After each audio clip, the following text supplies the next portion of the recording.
The DailyWire is celebrating President Donald Trump's historic first 100 days back in office with a 100-hour flash sale on annual memberships. Go to dailywire.com, use code DW100 to join now. Another liberal judge has been arrested, again for assisting illegal aliens in their crimes. President Trump is yet again under fire, this time for the single dumbest controversy of his entire political career. And another associate of Jeffrey Epstein has died by suicide, allegedly. Lots of death, mystery, and crime today. I'm Michael Knowles. This is The Michael Knowles Show.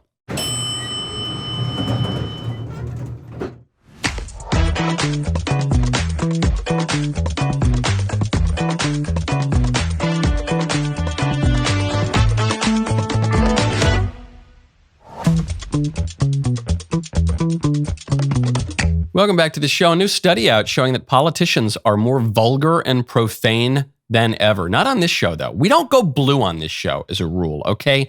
This is a respectable, family-friendly show most of the time. Politicians in both parties, though, they're going blue, and I think I actually know why.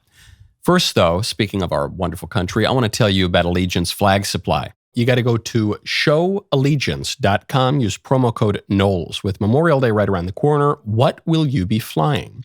A faded, flimsy, overseas-made flag with frayed edges, or a durable, high-quality American flag that truly honors the day?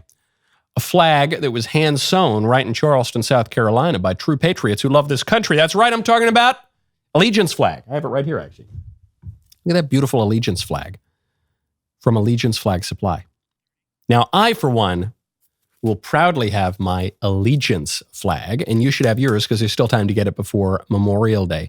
Truly a flag to be revered, a flag you can be proud of. Great gift for a military member in your family. Great gift for anyone in your family. Good Father's Day gift right around the corner. It's great. I'm something of an aficionado when it comes to American flags. Look at this beauty. Look at this beauty right here.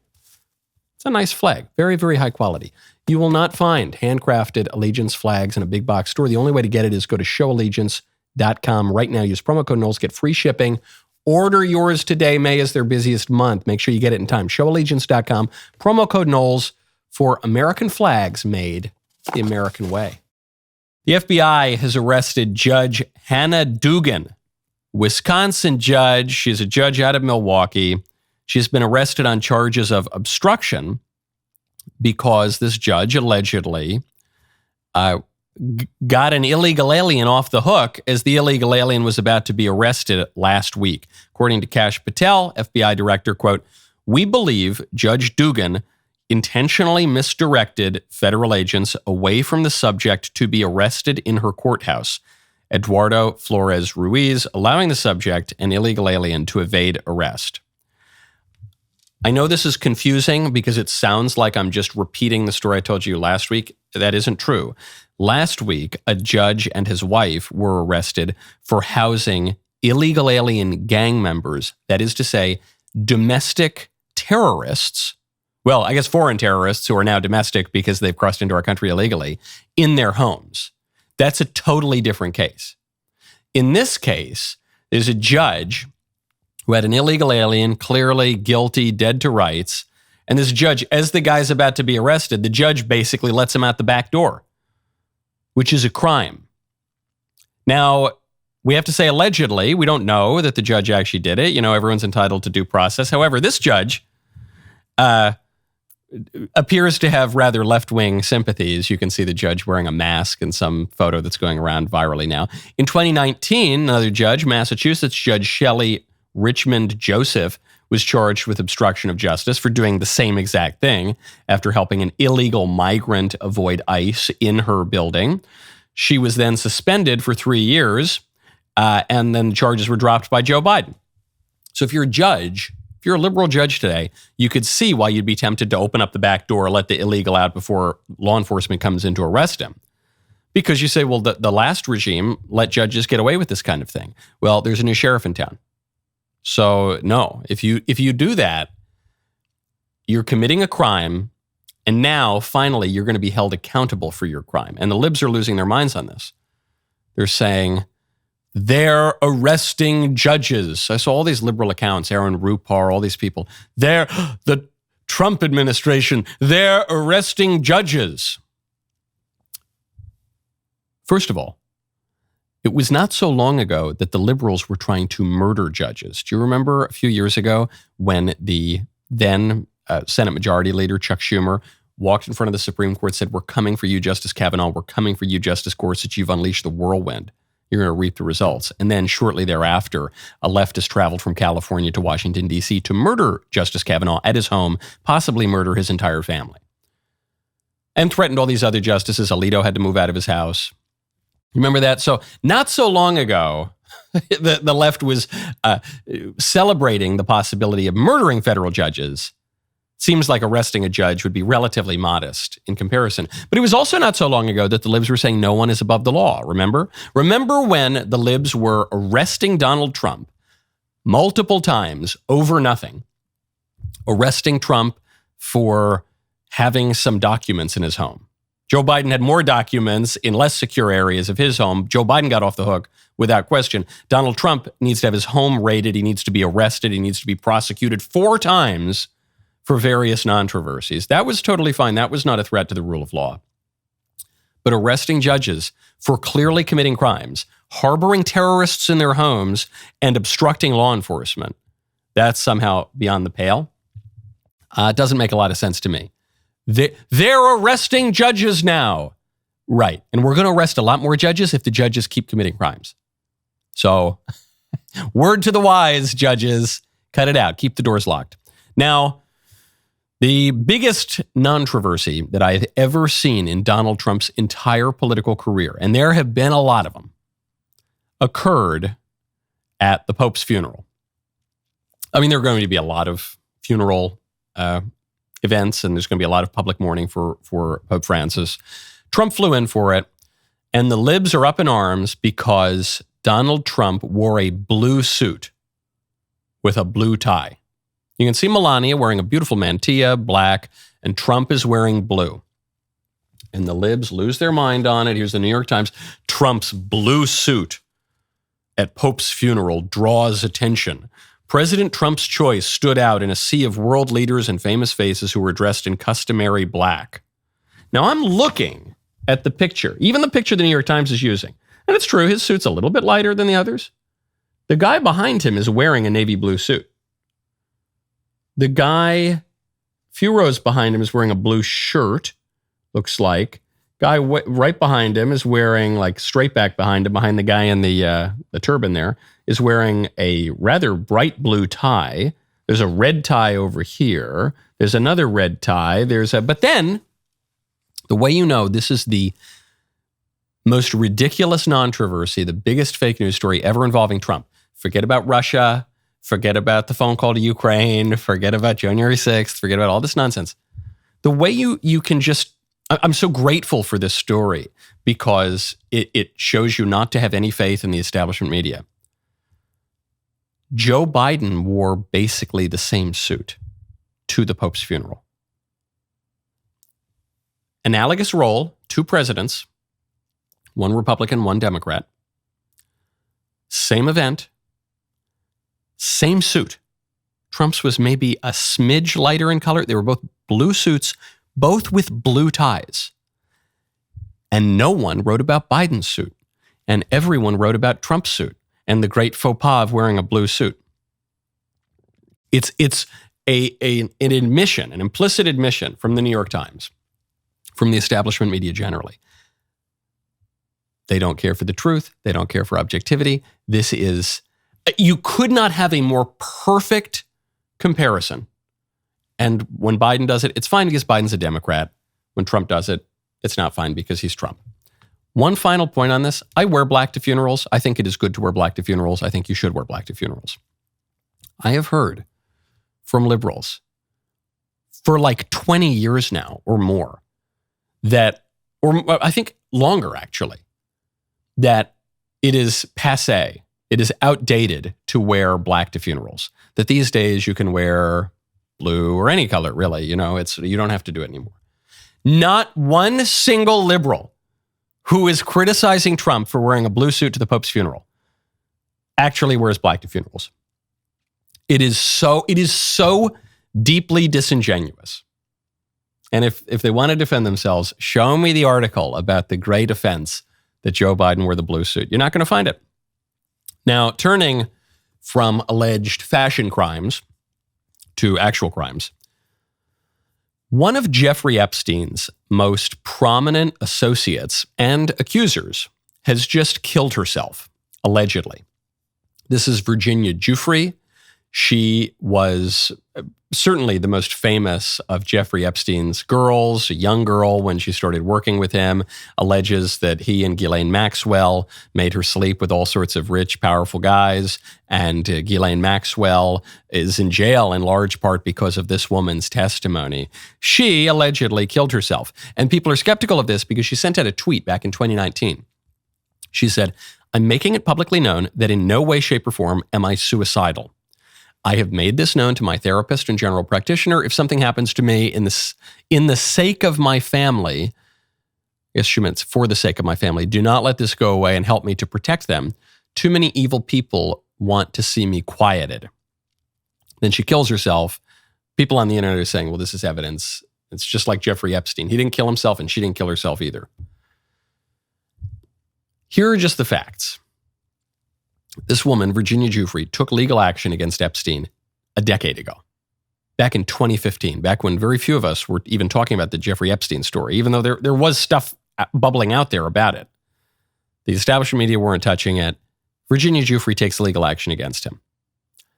Fast forward to just about a month ago, Virginia Giuffre claims to have been hit by a bus, and she posted this picture of herself really bruised up, especially in the face. Not so much on the rest of her body, but in the face. She's got cuts and black and blue. And the bus driver in this case disputed her characterization of it. She said, I kind of clipped a car a little bit. I got out, made sure everyone was okay. The driver was this 70-plus-year-old woman. The driver was fine. Didn't even really pay attention that there was a passenger in the car. I don't think those bruises are from my bus clipping the car. Then, a few days later, there is a news article that's released that Giuffre has been beaten by her husband, allegedly. Giuffre claimed that she suffered years of physical abuse at the hands of her husband. The couple had just recently split up after being married for more than 2 decades. She wrote back in March, "My beautiful babies have no clue how much I love them, and they're being poisoned with lies. I miss them so very much." So I guess her kids were taken away from her, maybe with the husband or something. She goes, "I've been through hell and back in my 41 years, but this is incredibly hurting me worse than anything else. Hurt me, abuse me, but don't take my babies. My heart is shattered, and every day that passes, my sadness only deepens." So you really feel for this woman. She's had a rotten life, and she was exposed to lots of terrible things as a young gal, and you just feel for her. You feel she's suffered a lot. She's a troubled woman. I think she killed herself. We should pray for her. We should pray for the repose of her soul.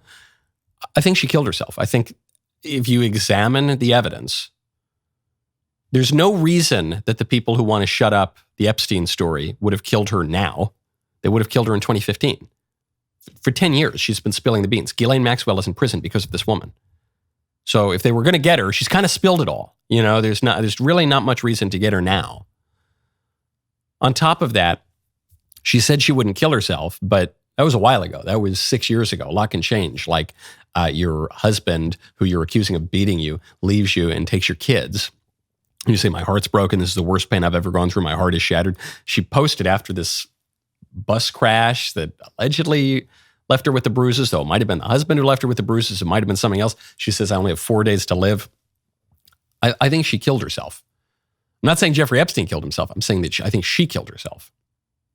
And the reason that this matters politically, and it's not just a gossipy story about this, bizarre sex ring, the reason it matters politically is it's important for us to remember, we who consume the news, we who are trying to make sense of political events in a time when there are legitimate conspiracies that are taking place. The juiciest conspiracy theory is not always the truth. That's not always the correct narrative. Sometimes it is. Conspiracies happen. People collude and conspire. That happens. But it's not always the truth. There are some people who adopt a pose of, realism, cynicism, but they call it realism. And they say, "Oh, you think you know how, actually, the world is much worse than you even think it is. And they believe that this kind of deep pessimism passes for wisdom. But I think it's naivete, a lot of the time at least.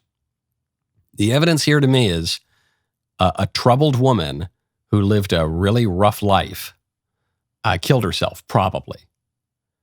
And I think that actually tells you more about the human condition even than the Jeffrey Epstein sex ring. There's still tons of questions. Who was funding Jeffrey Epstein? Where did he get his money? Where was his career from? Why all the spying? What was the purpose? Whose interests did this serve? Who are the rich guys who have been protected here? There are all sorts of questions about Epstein. I am in no way diminishing that. But also sometimes people do kill themselves. And that's a dark reality about the human condition that we also have to confront. And just going to the juiciest, most TikTok-y viral theory that might get you clicks on the internet, but that doesn't really reveal the truth of situations. It doesn't really help you to understand politics or human nature. Now, one aspect of my nature that I can promise you is fixed and permanent. I love Vandy Crisps. You got to go to vandycrisps.com/Knowles. Spring is when we throw open the windows and freshen up, including freshening up our kitchens. It is time to ditch seed oils and processed snacks and cheap chips. They're not even cheap anymore. Even the regular potato chips are expensive now, and they're not going to fill you up, and they're not good for you. You need to get Vandy Crisps. They are just real potato chips made the old-fashioned way. I've told you this before. I'll tell it to you again. It is the greatest chip that I have ever tasted in my life. And in fact, it's so good, you almost can't call it a potato chip. It's like a different thing entirely, okay? Vandy Crisps were created to be the first real potato chip that you have ever tasted. Made just the way the potato chips were made 100 years ago. 3 simple ingredients: heirloom potatoes, grass-fed beef tallow, sea salt. That is it. You need to get more. I actually need to get more because I go through my Vandy chips. And the other night, I was having friends over. Said, we're going to have some chips. I said, oh, good. Are we going to get those nice, juicy, delicious, crispy Vandy chips? And we had run out, and I felt the fool. Don't feel like me. Go get your Vandy Crisps right now. VandyCrisps.com/Knowles, Knowles today. Get 25% off your order. Folks, America's fastest growing news podcast, Morning Wire, is now available on video. Start your day with all the news you need in just 15 minutes.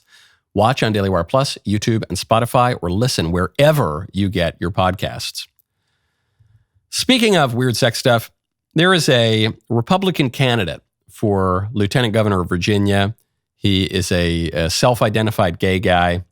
He has been caught in something of a sex scandal. It's specifically a picture scandal. So I'll try to speak of this in relatively euphemistic ways so that, we try to keep the show above board here. We try not to we don't go blue, as I mentioned at the top of the show. This guy, John Reed, had this to say after photographs leaked purporting to be from one of this guy's social media accounts. He says it's not from his social media account, but it would appear to be pictures of him in compromising positions, shall we say. Here's his response. I haven't publicly performed or publicly posted anything pornographic. Have I seen porn? Yes. Have I had one-night stands? Yes. Are my exes all still in love with me? No. What more can I possibly tell you? And why am I the candidate who has to answer these questions on this topic? Okay, this is not a good defense. The word publicly here stands out to me as a big problem. He says, I haven't publicly performed or publicly posted anything, which means he has privately performed and privately posted things that are. That's probably disqualifying, just generally. I'm not saying like the guy can't have taken some kind of saucy pictures, but if we're talking about actual come on, man. You should not be performing privately or publicly in that if you want to hold public office. Or if you have, you should, I've interviewed former performers, and if you need to have a real about face, you need to really turn your life around in a marked way that I don't know that he has. just from the way he's talking about this. I haven't publicly posted. What do you mean you've privately posted? To like a group text or something? That's not good. Have I seen? Okay, well, statistically, 99.9% of men have seen. So again, I don't know if this is the way you should talk about it if you're running for office, but okay, fine. Have I had one night stands? I wouldn't be. This is not good stuff. You should not be talking about this. Are my exes all still in love with me? No. Okay, so he's saying without saying, yeah, the pictures are real, but I didn't post them. Glenn Youngkin, governor of Virginia, has asked him to drop out. Now, I look at a guy like this, and I think there's really no excuse for his behavior. This guy, I think, is in his mid-50s. And I don't know that these incidents had occurred all that long ago. I mean, this technology didn't even exist to do this kind of stuff all that long ago. So I think there's really no excuse. He certainly should have known better. This isn't like some teenager who got caught sending a racy picture on Snapchat and now his or her life is ruined. You know, this is a grown man who is in his 50s. Like, come on, give me a break. However, it did get me thinking. Forget about this guy. I mean, I don't know. He's running essentially unopposed. He's got the Republican nomination more or less locked up. So I don't know what's going to happen to the lieutenant governor's race in Virginia. But it did get me thinking. What about the people who did send racy pictures on Snapchat when they were teenagers? People who are maybe a little bit younger than me, but not Zoomers, basically. Just Zoom. What happens when the Zoomers are politicians? Because we've already seen this with the millennials. Because digital cameras and then smartphones took off when millennials were still in high school, you're seeing just a ton of stuff. For the Zoomers, what percentage of Zoomers have not sent a racy picture to a boyfriend or girlfriend at some point in their lives? Like 10%? I don't know, 20%? I mean, it's just so many people have done that already that we are going to have to grapple with the fact that this is legitimately scandalous. Probably this should tank this guy's campaign now. But in his defense, in 10 or 20 years, this is going to be ubiquitous. This is going to be, there will be somewhere out in the ether on some server somewhere owned by Meta or Google or somewhere, there will be racy pictures of like every Zoomer politician in the country. And how are we going to react to that? We're going to degrade our standards and say, well, this is just how it is now? Or is this going to cause a reaction, a restoration of standards, a new Victorian era? Actually, I have some predictions on this, which we'll get to in one moment. First, I want to talk to you about Kickoff. I want you to go to getkickoff, KIKOFF.com/Knowles. Less than stellar credit can close so many doors, from buying a car to securing a new apartment. Kickoff changes that narrative with credit building plans designed to safely jumpstart your score in the simplest, fastest way possible, making financial possibilities more accessible again. For a lot of people, they don't have a lot of financial literacy. It's not taught in schools. A lot of people don't have great credit, especially when they're starting out, but just generally. So I'm thinking about people on my team who are buying houses, who are setting themselves up for the rest of their lives, and they are thrilled because of Kickoff. Kickoff is the #1 credit building app out there, and they make it so simple to sign up and start building credit. You can sign up in minutes right from your phone. No credit check required. Cancel anytime. No hidden fees. No interest. Users with credit under 600 increase their credit by an average of 28 points in the first month. It's pretty fast. Build your credit fast with Kickoff, the best credit building plan to jumpstart your credit. Get your first month for $1. That is 80% off the normal price when you go to kickoff.com/Knowles today. That is Kickoff without the C, KIKOFF. Get Kickoff. That's the way. getkickoff.com/Knowles, KNWLES. Must sign up via getkickoff.com/Knowles to activate offer. Offer applies to new Kickoff customers first month, only subject to approval. Average impact of 28-point increase in first month based on Equifax Vantage Score 3.0 changes for Kickoff customers with starting credit below 600 who made their first on-time payment between January 2021 and March 2024. Payment and credit activity outside Kickoff can have an impact on your credit. Terms and conditions apply. Offers subject to change. Individual results may vary. Speaking of Southern Republicans moving from Virginia to South Carolina, this clip went viral last week. I want to touch on it briefly. I've been alone so long, but this time I'm growing stronger with you. Now, speaking of debates over what is or is not vulgar, There's a survey out that shows that politicians today are more vulgar than ever. This is according to GovPredict. GovPredict has data out showing that obscene language, not including SHIT and FUCK, but all other obscene language, has been used at an all-time high by politicians. And they're counting, they have different metrics to figure out the frequency of these words, but just to use X, 1,225 instances on X so far this year, compared with just 833 instances by politicians back in 2018. That's a pretty marked increase. But you can see it all around here. So the black is all the words other than SHIT and FUCK. And back in 2014, you're looking just on Twitter, you're looking at instances, 58 instances. 2015, 98. 2016, 127. 2017, 825. 2018, only a little bit higher, 833. 2019, 1225. So, and it cuts off here, but it's obviously getting much higher. But you're seeing this with all sorts of other words too. Even SHIT jumped up a lot in 2018. It's gone down a little bit since then. FUCK peaked in 2018. It's gone down a little bit since then.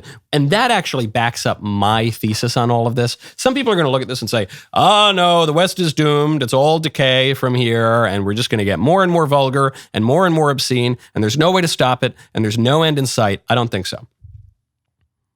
I think actually we're reaching peak vulgarity. And we're seeing peak vulgarity specifically among Gen X and millennial politicians. Beto O'Rourke, this is just one example used in some of the news coverage here.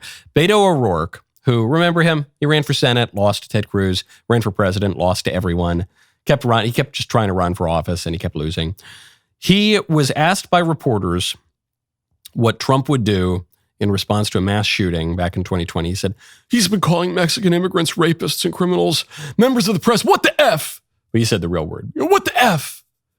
I remember Chris Murphy, the Democrat senator from Connecticut, he tweeted out the other day, he said, it was a really hard effing day.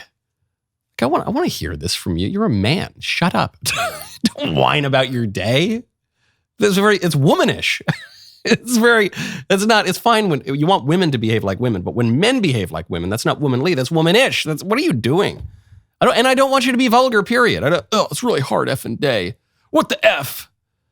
This is a Gen X and millennial phenomenon. And it's because Gen X is the cynical latchkey generation, right? They're the latchkey kids. They're cynical and they don't really believe in anything, man. They're grunge. They're cool. They're whatever. Kurt Cobain's going to kill himself because things are too good. You know, it's just like, Speaking of suicide, there's a lot of death in the show today. But it's just, that's the generation, whatever, nothing means anything. Come on, don't be enthusiastic, man. We're just going to be cynical. You know, we're the latchkey kids. We're not supervised. We're cool. The millennials are different from Gen X. I'm a millennial, but I see my own generation with clear eyes. The millennials were the opposite of latchkey. The millennials were helicopter parented. And the millennials tend to be a little bit spoiled and a little bit entitled and extremely sensitive, the snowflake generation. And this also leads to a kind of vulgarity, this entitlement, this lack of decorum, this hypersensitivity. To me, the video of the millennials took place at Yale, 2014 or 2015, when shrieking girls screamed at Professor Nicholas Christakis, a preeminent liberal academic who was the master of Silliman College. And there was this whole scandal, some of you might remember it, where some DEI type administrator sent out an email to Yale students, said, Halloween's coming up, make sure you don't put on any offensive costumes. And Professor Christakis' wife sent out an email to her students and said, hey, you know, you're 20-year-old Yale students, you could probably dress yourselves, okay? Just, you know, you have judgment. And this led to a campus uproar, and this shrieking girl said, this is not about creating an intellectual space. This is about making a place of comfort and home here. And they start shrieking profanity at their professor. It's a similar behavior to Gen X, but motivated by different things. So, okay, you get Kristen Gillibrand using naughty words. You get Beto. You get Chris Murphy. You get the Squad. You get Jasmine Crockett, the new AOC, another millennial, using all sorts of nasty language. I am confident that the Zoomers will restore the norms. Okay, I think the Boomers, even though they were kind of hippies, they generally don't do this. The silent generation didn't do this. The greatest generation didn't do this. The Gen X started to loosen up the norms. Millennials took it to an extreme. Then the Zoomers, they're reacting against that. I see in the Zoomer, I think I might be a spiritual Zoomer. The Zoomers are trad. They are helping to lead the return to religion. Some millennials too. The return to religion, the return to orthodoxy, the return to norms. They want the trad wife and the trad life, and they want to have kids, and they want to live in a normal society because society has become so bizarre. We have so obviously begun to live in clown world that there is a reaction against that. So, okay, enjoy it while it lasts, Gen X and millennials.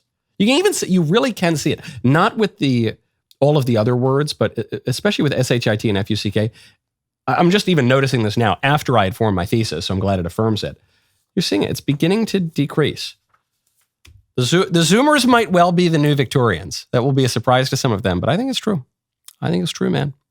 Speaking of generational shifts, last Saturday marked an anniversary that not a lot of people talked about. Last Saturday marked the 250th anniversary of the outbreak of the American Revolution. Did you know that? The Battle of Lexington and Concord. The 250th anniversary was last Saturday. Now, I have a personal connection to the American Revolution because two of my direct ancestors fought in it. One of whom, John Knowles, died of his wounds later on from Bunker Hill. Simon Knowles, though, fought from Bunker Hill all the way across the Delaware, fought at most of the big battles, fought with Washington for a lot of it, was at Yorktown, ended up being discharged honorably with Washington up at Newburgh at the end of the war, 1783. I have a real personal love of the Revolutionary era, and it was a long time ago. 250 years. I think of it like a family connection, but it was 250 years, okay? Empires don't often last much longer than that. In some ways, we're such a young country, but in some ways, we're a rather old country. And I think this helps us to understand a lot of our politics right now. There's a 20th century political scientist, Rain Tagepara. I think I'm probably mispronouncing his name. I think it's Rain Tagepara, who argued that empires last 250 years. Uh-oh. That's not good news after last Saturday. Paul Kennedy, great intellectual and scholar, he didn't explicitly claim that empires last 250 years, but the trends that he pointed out don't look great for us. He has a famous study from 40 years ago, The Rise and Fall of Great Powers. Economic change and military conflict from 1500 to 2000. That points out that great empires have this almost impossible balancing act. They have to balance their wealth and their economic base and their military power and their strategic commitments. Those things. Right now, you've got Americans arguing, saying, hey, we don't want to just be a tax farm for an overseas empire that benefits everyone but us. That was a big theme in the 2024 election. Exactly what Kennedy's talking about. So there's this constant tension between what we consume and what we spend and invest and how we defend ourselves, and there's all this tension. Some empires last longer. Rome lasted for 500 years. The Byzantine Empire lasted 1,100 years. Some are shorter. The Mongol Empire was under 200 years, and it was like 160 years. And the Umayyad, I always mispronounce that, Caliphate, that was less than a century. Bringing it back to earth, we always hear that we're living in unprecedented times. You hear this from the libs. This is unprecedented times. Donald Trump is upending the order of the United States. No, it's not unprecedented times. These kinds of political trends that we're seeing right now have happened many times throughout history. The cycle of regimes has happened many times throughout history. We're living in very precedented times. We should not, however, allow this to leave us complacent. If political scientists are correct, big if, we're kind of living on borrowed time as an empire. And so the goals that President Trump needs to effect, the stuff he has to do right now, they're extremely, extremely difficult. And if the United States did continue on the course of decline that the liberals have set us on, that wouldn't be all that surprising.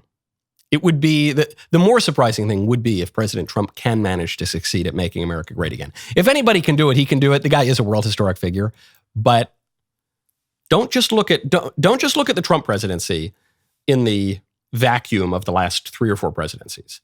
Don't just look at this moment in American history in the vacuum of even the last 50 or 100 years. Look at America compared to other empires. Look at America, not so much from the perspective of exceptionalism, but just look at how politics usually works. We're in a privileged and precarious moment. Even the libs should hope that Trump succeeds. Even the libs, and they probably don't want to admit that, but there's a lot riding on it. It is our first ever 100-hour DailyWire Plus flash sale. The best deal of the season on your annual membership is live now. But this is not just a discount, it's a declaration. President Trump's first 100 days have sparked the beginning of America's golden era. The work is not over. The real fight starts now. Daily Wire is on the front lines. This is where truth lives. This is where the mission begins. Join millions who believe our best days are ahead. Go to dailywire.com. Use code DW100 to join the fight. My favorite comment yesterday is from Samantha Rawson, 4216, who says, I wish Trump could run for a third time so that he could yet again beat a woman in the presidential race. Samantha, you seem to be betting on AOC as the Democrat nominee. Speaking of vulgar and common-sounding politicians, and you might be right. You might be right about that. Okay, quickly looking at imperial matters. Mr. Zelensky has just rejected President Trump's peace deal. And Putin has just been pounding Ukraine. So Trump ran into Zelensky at the Pope's funeral, and they had a little meeting off to the side. I don't think it really went anywhere. Because Zelensky said that Trump's proposal to recognize Russia's re-annexation of Crimea is unacceptable. It's not that Ukraine isn't going to give up the eastern provinces that Russia took. It's not that Ukraine is not going to give up a ton of its territory. Ukraine will not even recognize Russia's claim to Crimea. Crimea, which historically has been a big part of Russia, but then which was given to Ukraine, and it's now contested. And then Putin invaded and took Crimea back. Zelensky's saying even Crimea is not on the table. Okay. Meanwhile, Putin just starts pummeling Kiev, not even pummeling the eastern provinces. He's pummeling Kiev. So much so that President Trump posts on Truth Social. He says, Vladimir, stop. What are you doing? All caps. What are you doing, Vladimir? I'm trying to broker a peace. Neither party wants peace. Neither the Ukrainians nor the Russians want peace. So Trump is great at brokering deals.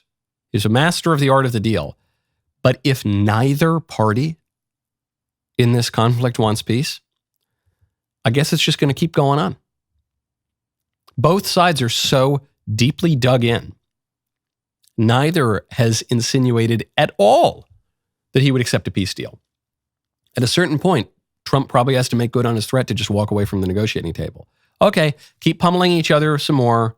Keep killing Putin, or Trump rather, pointed out that 5,000 soldiers a week are dying. Okay, if both of these world leaders want to keep sacrificing their men in this totally intractable conflict, there's not really all that much that we can do. At least one party needs to want peace for the deal to work. Meanwhile, there's a massive explosion in Iran. At least 25 dead, at least 800 wounded. Yet the Iranian news agency, the minute I saw this headline, I said, oh no, here we go, it's starting.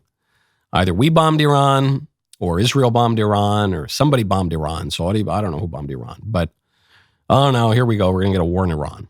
But Iran, sorry, I don't want to pronounce it the Barack Obama way. Iran, in IRL, pronounced a good American way, Iran is arguing that it was just an accident, likely set off by containers of chemicals. No one really knows why they detonated, why there was this massive explosion, but Iran has not said that it was sabotage or a deliberate attack. Now, that might be strategic. It might have been an attack, but they don't want to admit it because that would escalate things further. In any case, Trump is directly threatening Iran. Trump says in an interview with Time magazine, if we don't make a deal, I will be leading the pack to fight in Iran. You asked if Netanyahu would drag me in, like I'd go unwillingly. No, I may go in very willingly if we can't get a deal. I think we're going to make a deal with Iran. Nobody else could do that. Now, some people who really don't want to go to war with Iran, which is most of America, they're going to be pulling their hair out here. They're going to be saying, oh no, why is Trump talking this way? Stop it, Trump. We don't want to go to war with Iran. There are two different ways to talk tough on Iran. The one way is the way that the real war hawks talk, the ones who really do want to go and bomb Iran. The way that they talk tough on Iran is they build a moral case against Iran. These mullahs have abused their power. They're an illegitimate government. They oppress women. They oppress gays. They are a great threat to America. They are not only a threat to Israel, they're going to come over here and bomb us too if we don't stop them. And they're the greatest evil in the world and we got to bomb them. That's the way that they talk tough on Iran. That's not how Trump is talking about Iran. The way Trump is talking about Iran is he's saying, oh, Netanyahu doesn't need to drag me in. I'm going to go there. I'm going to pound him myself. I'm going to fly over there in an F-35. I'm going to walk up to the mullah. I'm going to punch him in his fat, stupid face if he doesn't do what I want him to do and give me a deal. Yeah, that's right. I'm going to carry a Molotov cocktail myself and throw it at the palace. Those jerks. Watch it. You see me? You think I'm funny? I'm funny how? Funny like I'm a clown, like I amuse you, I make you laugh? I'm here to amuse you? That's a different kind of tough talk. There's no moral argument being made there. He's just saying, give me what I want or I'll blow you to smithereens. Which is the tough talk of a guy who wants a deal.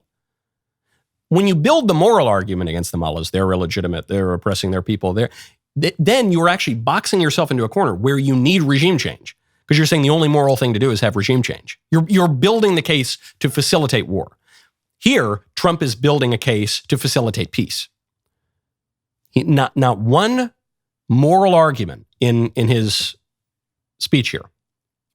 All he's saying is, I will do it. Trust me, I'll do it. I killed your top general. I will do it. Do not test me, but give me peace. Which I think is the right course of action and should be something of a relief to the people who do not want to go to war in Iran. I want to get to one of my very favorite things the White House has done. I'm going to have to get to it tomorrow. It involves Christopher Columbus. We'll get to it then.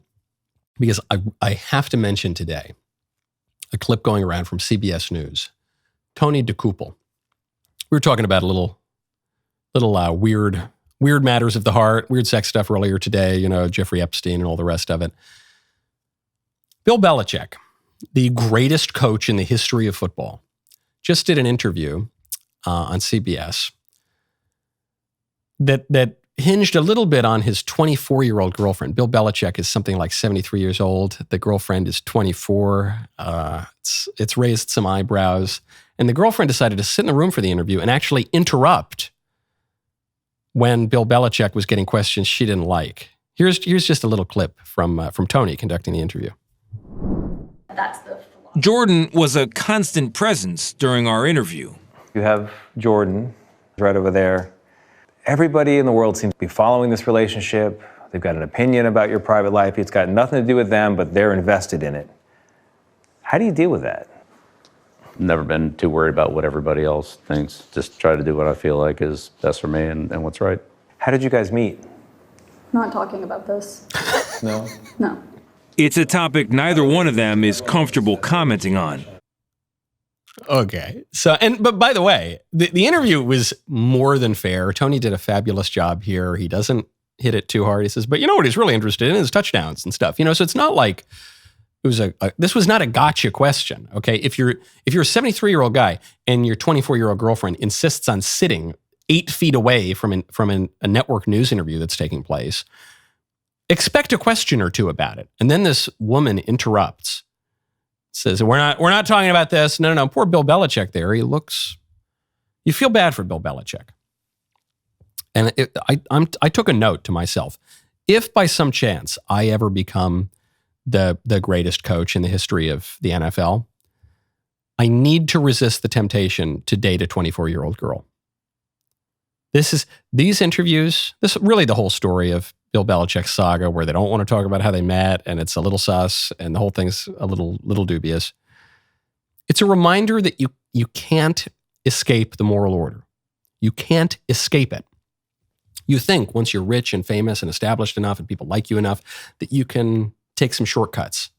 You can be a little indulgent. You can be a little selfish. It's okay. You've built up so much, you can survive it. Bill Belichick is obviously embarrassed in this interview, as he should be. This is embarrassing. The whole thing is embarrassing. One feels pity. How do you feel pity for the winningest football coach ever? Because you just do. Because it's just wrong, man. You can't. The moral order remains undefeated. The natural law, people's consciences remain broadly undefeated. You can't, when you start behaving in a way that is indulgent and irresponsible and maybe a little selfish and a little